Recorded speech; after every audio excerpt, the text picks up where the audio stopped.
Bonjour les belles dames, bonsoir. Na ero boko yambanga. Na er nini bozo yambanga, na ville nini neta nini bozaleli. Moi c'est Maman Sylvie. Toza na chaîne Nabiso Pemba Family TV.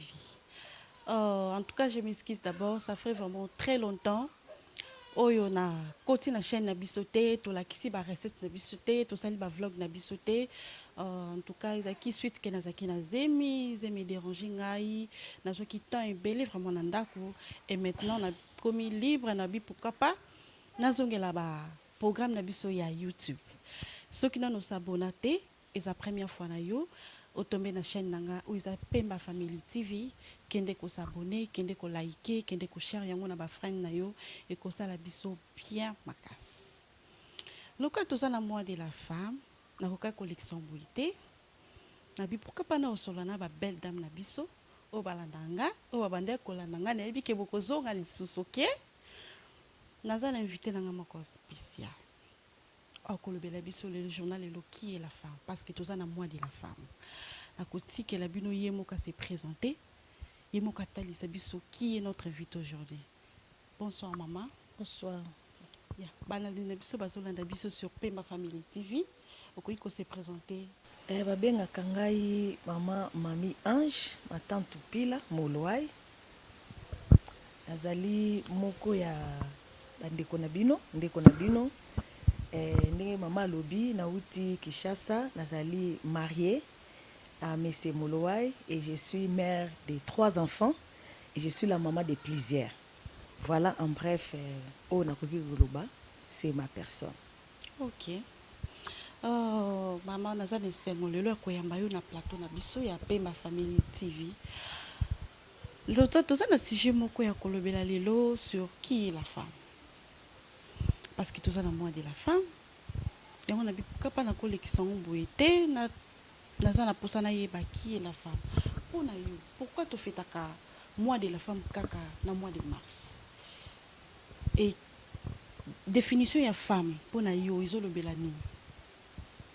Ok, la femme ce qui tokoki ko pe sa définition moko brève.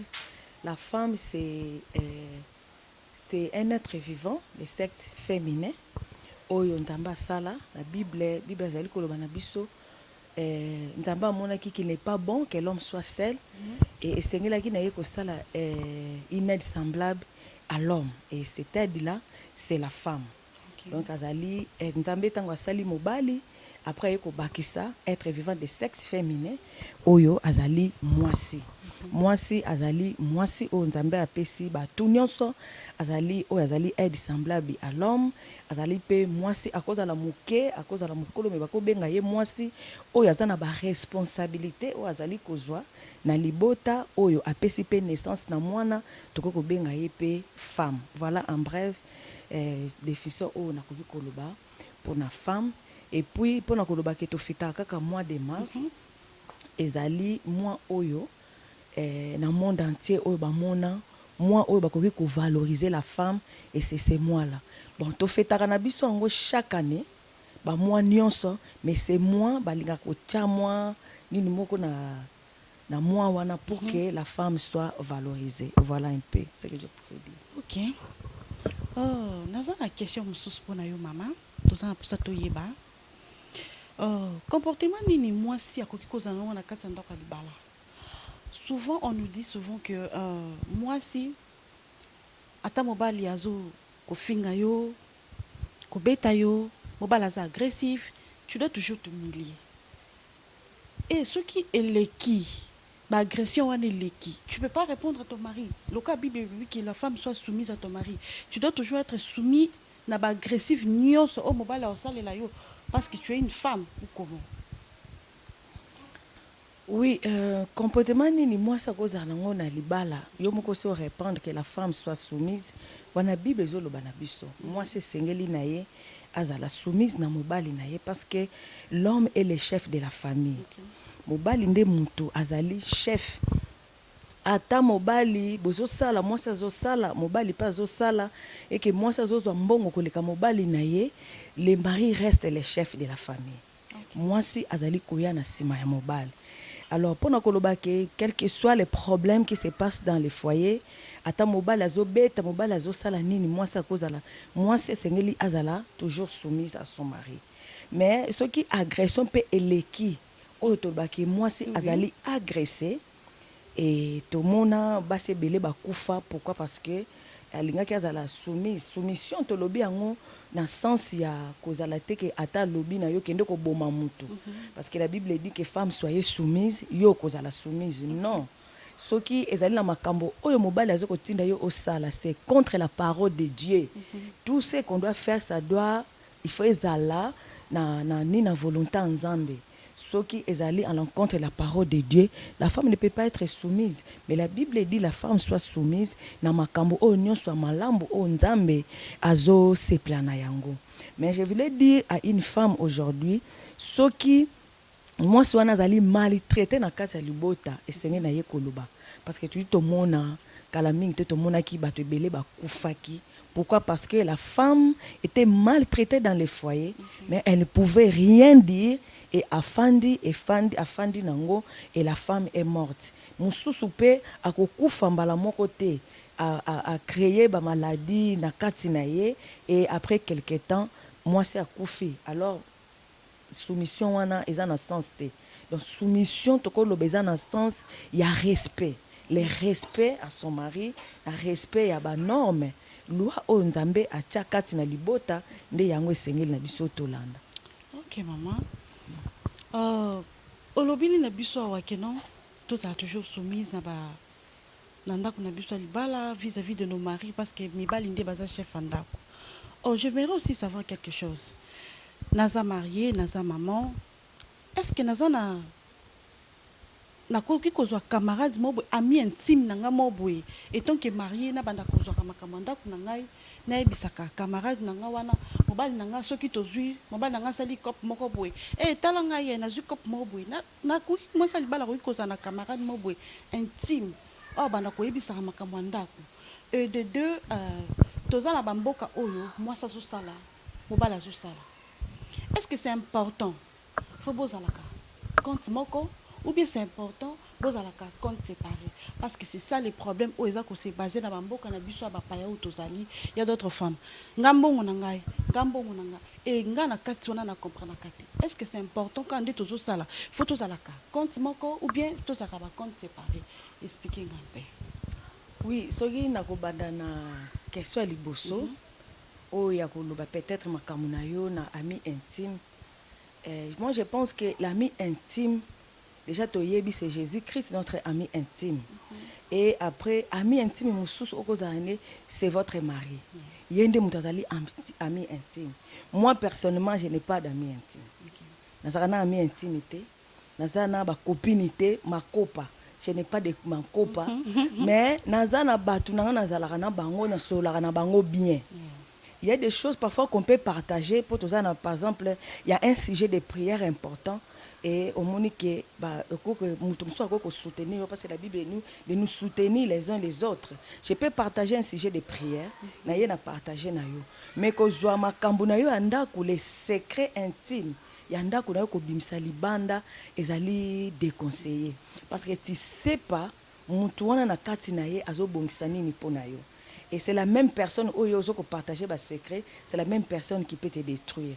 Alors moi, je ne conseille pas à une femme, peut-être un sujet. Tu peux avoir un problème, mais quand on peut ce sujet, le Seigneur, le Saint-Esprit est là. Mais ma problème n'est pas dans Zambé. Le Saint-Esprit comprend. Quand toi tu donnes le sujet de prière, le Saint-Esprit va comprendre. Déjà, et il va résoudre les problèmes. Nous aussi, bah amis peut baza mabete parce que elles peuvent aussi apporter quelque chose dans quatre foyer. Mais amis wana fois la ami oyo yebi apesa ko ba conseil ya malamu et na nion sauter mais na makambo mususu okoyebela ngo epa ya bato mususu. Donc parce que oza ya kokokate mutono ça la kokokate même moi qui suis là na zape na makambo suti lelo j'apprends des autres et c'est important d'avoir des autres personnes oyo bakoko za ba amis mais pas des amis intimes non. Ma amie intimité, c'est votre mari qui est votre ami intime à part Jésus-Christ. Okay.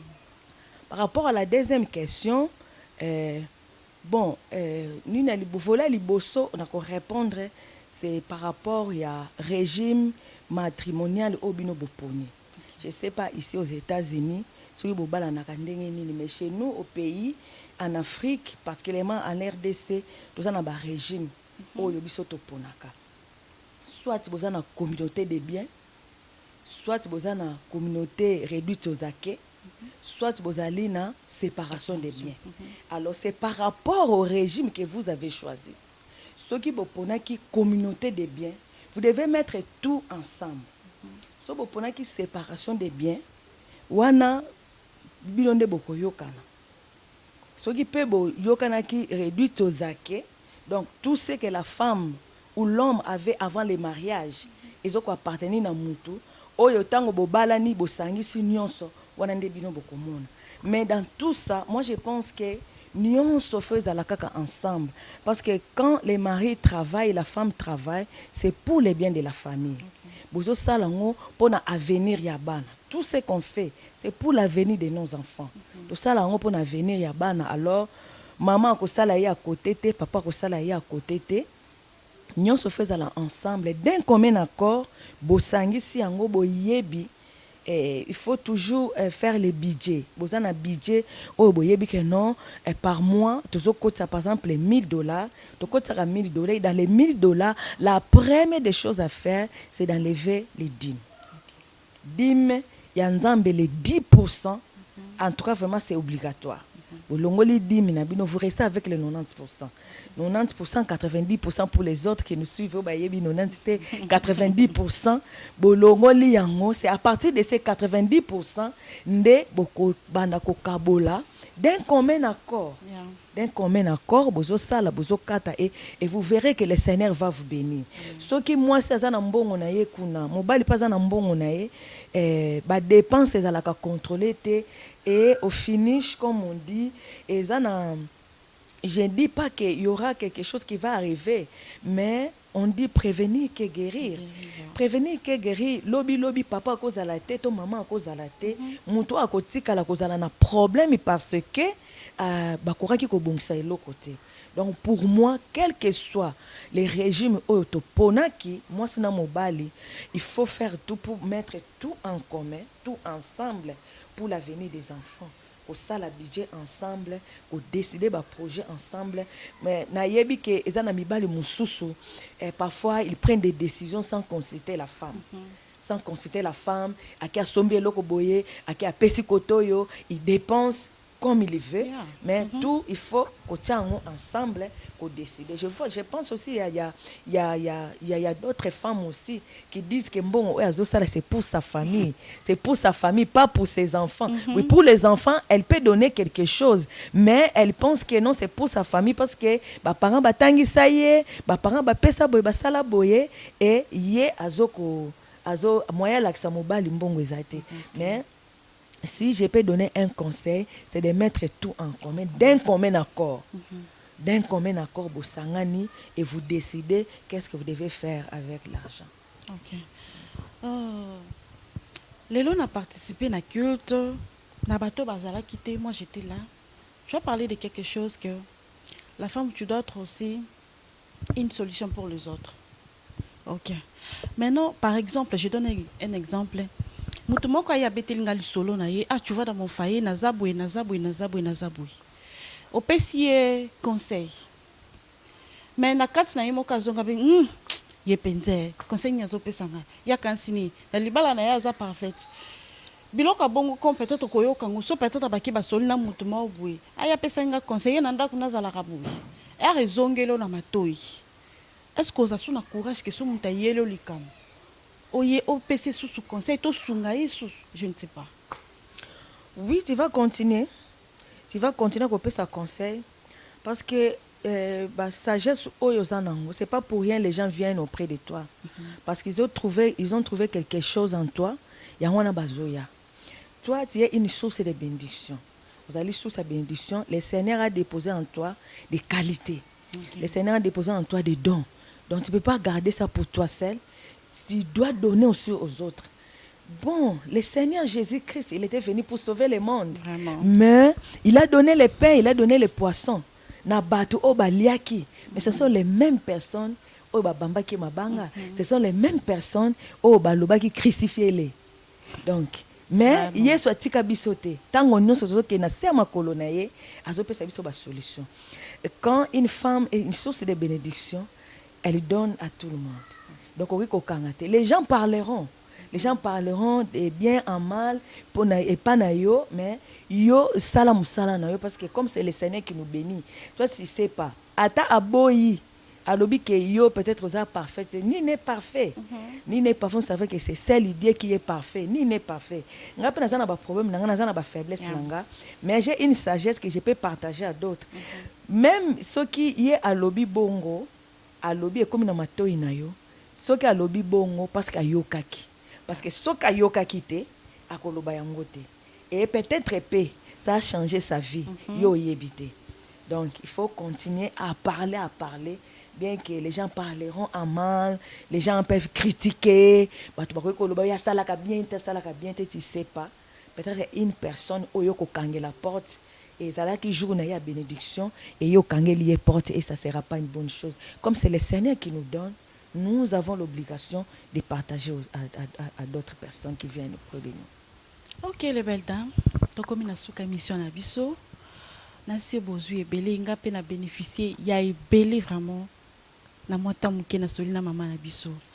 On a besoin de ça sur les femmes.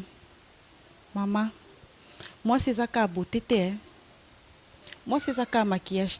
Moi c'est ça qui a nandako. Comportement moi c'est banakanandako. Je peux me faire belle comme ça na lati. Na se maquiller bien, mais so muta koti nandako na ngai. Atali na maquillage na taki. Alobi saka ka muta se maquiller ki wana to eza mutu mususu. Donc comportement na biso ezalaka kaka extérieur te ezalaka pe intérieur. Donc c'est un peu ça. Merci beaucoup maman mami. Na moi tamu qui permettre à biso ya kosola na biso. Conseil nini yokoyi kotikela biso étant que maman en général. Oui, en tant que maman en général, c'est le mois de mars, le mois de la femme, comme yo lobby. Ezalaka na ba maquillage te, ezala na makambo ya comme on dit chez nous na Kinshasa balobaka na makambo buzo bate. Mais nous devons valoriser ce mois de mars. C'est le mois où Seigneur na biso ko pesa ba solution na makambo ebele. C'est le mois où Seigneur na biso ko valoriser yango, ko sala makambo oyo mokili Seigneur ekamwa biso. Et Seigneur na biso tozala source de bénédiction pour plusieurs. Batu autant bakomona bamona kia solo moi ça ki wana. Nous devons être des aides semblables pour nos maris. Pour na ba o baza déjà na kati ya libala. Pour na ba o na baza na kati ya libala te ba se préparer ya kozala ba aide semblable pour na mabala na bango et makamno so ba kokende malam. Voilà un peu les conseils que je peux donner à toutes les femmes. Merci beaucoup les belles dames. Ngala mouye na tikibino to suki awa, soki zambali busuna ko tomber sur ma chaîne Pemba Family TV, kende ko s'abonner, liker, share na ba friends na yo et ko salanga bien makasi. See you.